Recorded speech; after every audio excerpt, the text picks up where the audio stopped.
What'd you find? Well, I was just gonna replace this little piece of vacuum tube here, just cause. No big deal. But I'm looking around, you know, and I find this wire just floating about. I find this connector just floating about. I think this one's for the stepper. Yep. This guy, we don't know who he is or where he goes. But then you come over here, and there's wiring that comes out from over there, which I'm assuming is our HVAC power. Look at this. Can you zoom in on that? That stuff is coming out.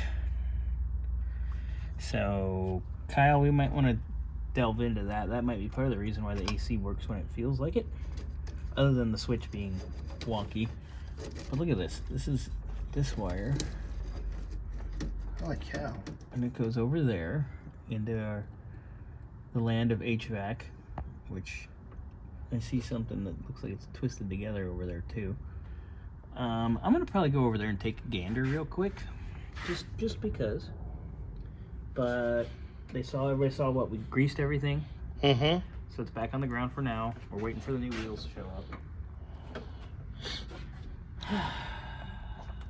Cars. The more I look, the more things that other people have done we find.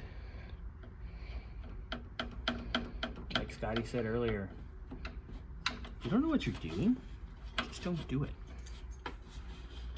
Please. But then we wouldn't have a job. Well, we would, because we would just fix it right the first time.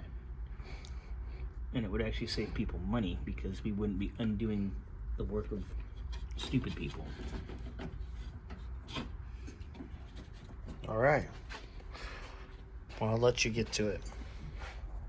And let me know if you got an update.